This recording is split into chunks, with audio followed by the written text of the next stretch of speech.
I thought we'd do a show, and this is a quote from the famous, legendary Pat Riley. You know, he Oh, yeah, was yeah.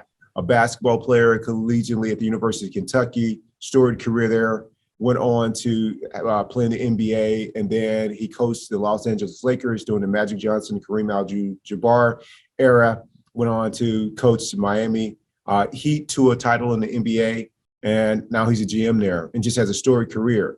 But one thing that he tells athletes who come to the NBA that he has the opportunity to coach or to mentor, he tells them, he says, keep the main thing the main thing. And what he's talking about is that when you reach that level of professional sport, and when you reach that level of celebrity, you know, the money comes with it, the fame, the opportunities to be pulled into a lot of different directions with sponsors and you know, just a way to an opportunity to expand your brand. And all those things pull at you, and they can kind of cause you to lose sight of what got you there. Mm-hmm. And so, and what he's like, hey, listen, this is your craft, work on it, master it, make it the main thing, and everything else will take care of itself. And so he says, keep the main thing the main thing. And so when I think about that in my life of why I've had this 6.5 years of peacefulness with one challenge after another, because as Churchill says, life is just one damn thing after another. I've had one challenge after another, but I remained peaceful during the whole course of these last 6.5 years.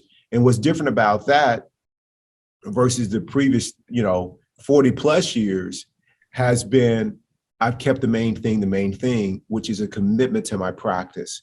How I start out my day and how committed I am to being my best, to serving, and to being kind. Like those are my three. And what helps me do that is this practice that we do. And so I've made that the main thing.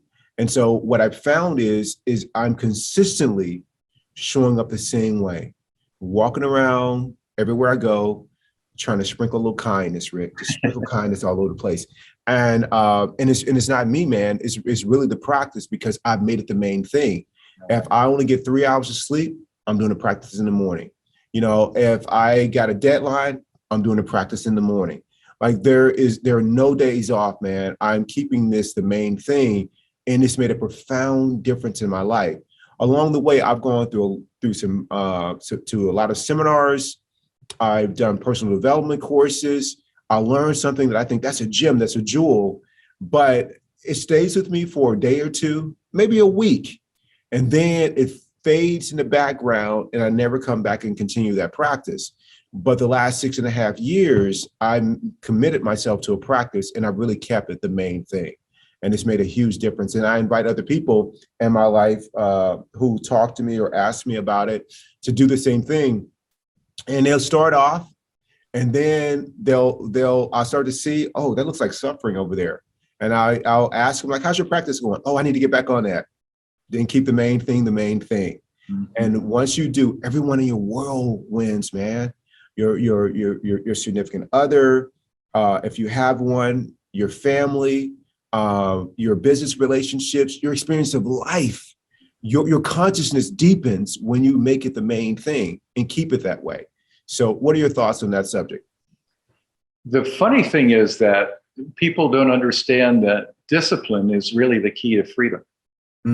Discipline is the key to freedom. People think that, for example, retirement will be fishing or reading a book or doing whatever I want, whenever I want. And a lot of people die after they retire because not only do they not have the same kinds of feelings of value and mission like they did when they were in their careers, but they also don't have any structure to their day. I think humans require that.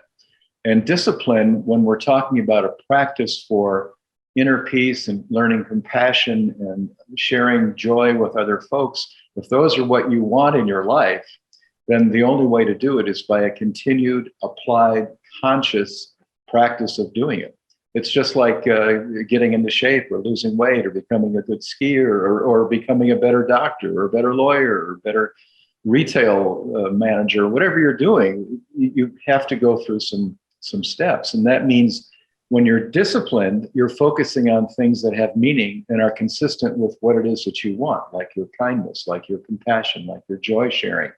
You're doing things that are consistent with those all the time. And you say, as you said, there's never a day off. And so when something else comes up, you still attend to your life, but you do it through the lens of those 3 core values, or 4 or 10, or however many core values you want to make for yourself.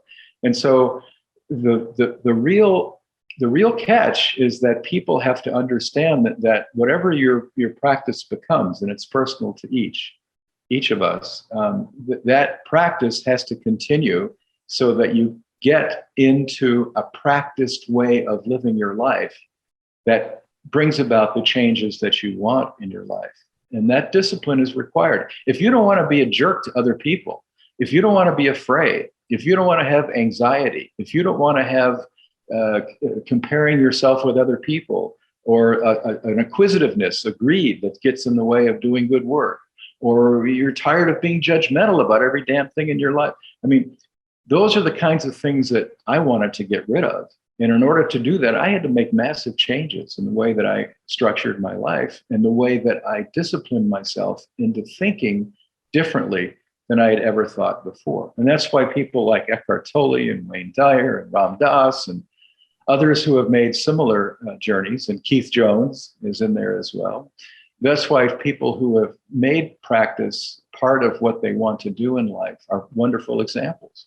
Because you can do it. You can do it, but it takes discipline. And it has focus on the main thing, like Riley says. Now, Riley may have been talking about, developing a winning attitude or passing the ball or being a better teammate or something. I don't know what he was talking about, but I totally get the idea that in order for you to have change in your life, you have to have focus and discipline about a practice, which is the main thing. It becomes the main thing in your life.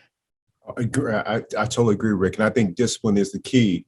And for me, my main thing is a practice which hopefully creates a space for kindness and compassion, empathy, and service with loving kindness to be what's experienced by myself and by everyone that I come in contact with.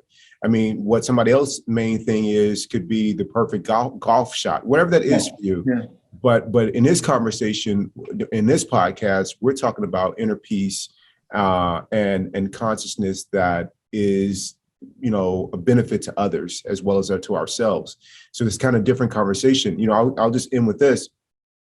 People often sometimes, I think wonder or even ask me, like, how long did it take you to get to where you are? And I don't feel like I am anywhere. That's right.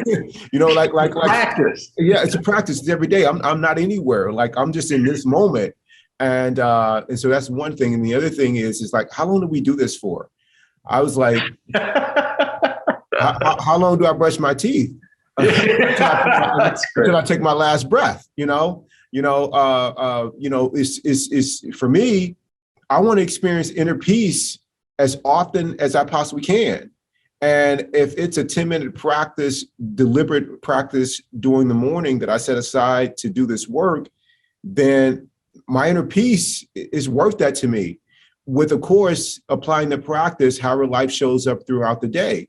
And why people will say, you handled that really well. Like, I didn't even know I was handling anything because I use the practice on small, trivial things first.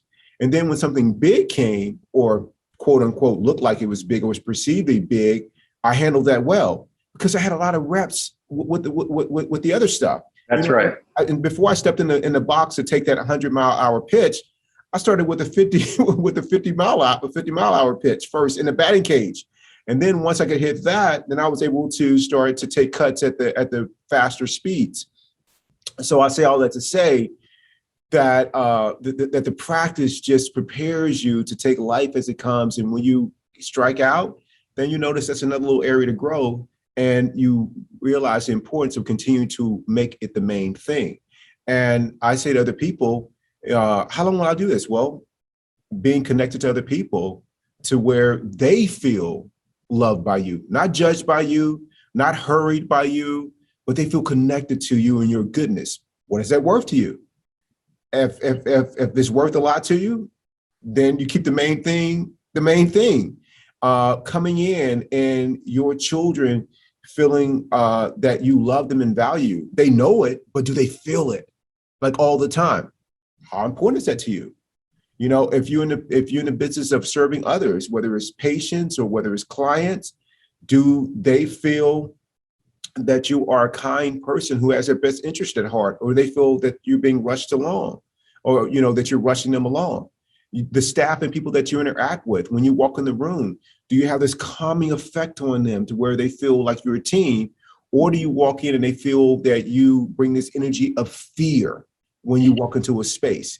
And I know for me, what people told me with Keith 1.0, that they felt unsettled when I walk in because they didn't know how I was going to show up. Now what it's like, oh my God, we're going to have a great time with Keith. It's going to be good. And we're going to do our work too. Like, it doesn't have to be either or, it can be both.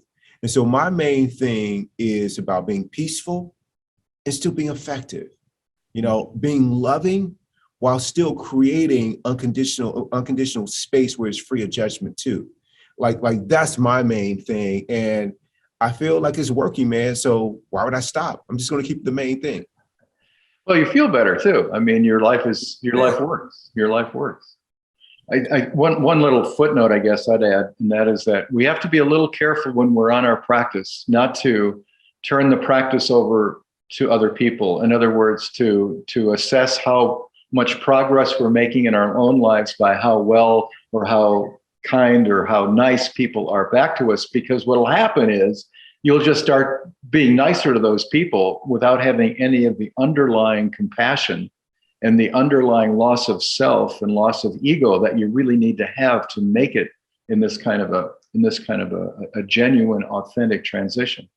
So, we're born people pleasers. I had a black belt in people pleasing. And it had nothing to do with a practice of finding compassion and inner peace and understanding of others and non-judgment. It really didn't. In fact, that people pleasing got in the way of that, because I was doing things not for the sake of their independent value, but to get strokes from others. And that's the opposite of what we're talking about. Yeah, and that's a dead end, like you said, Rick, because no matter who you are and what you do, whether it's good deeds, there's somebody out there who is on a different path, and they're going to find fault with it. You see it all the time. Somebody does something good, they're like, oh, they had ulterior motives, or they can't be that kind, they can't be that nice.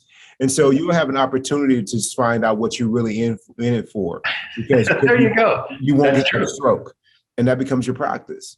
And I've experienced that along the way. And I've certainly thrown shade at people that I thought were too kind or had ulterior motives, and they were just being kind. Like, it was that simple, It was that simple. Well, Rick, man, thank you. You got something else you want to add? No. I was just thinking it's one thing to articulate these and another to put them in practice. And I think people need to understand that I'm sure for you, definitely for me, it's a struggle every day to continue on the path. It's not an easy thing, just like the squat rack is never easy, or pushing away the extra carrot cake or whatever. I mean, it's part of it. Right. Yeah, and then it just gets easier with more commitment and more time. But that's where you keep the main thing. It becomes easier. It's when you stop and you got to get started again. And if you stop, get back on the horse. Exactly. We did the podcast we did, drop a ball, catch it on the bounce. Catch it on the bounce. That's it, baby. All right, Rick, I love you, man. I love you. We'll see you a little later. See you later.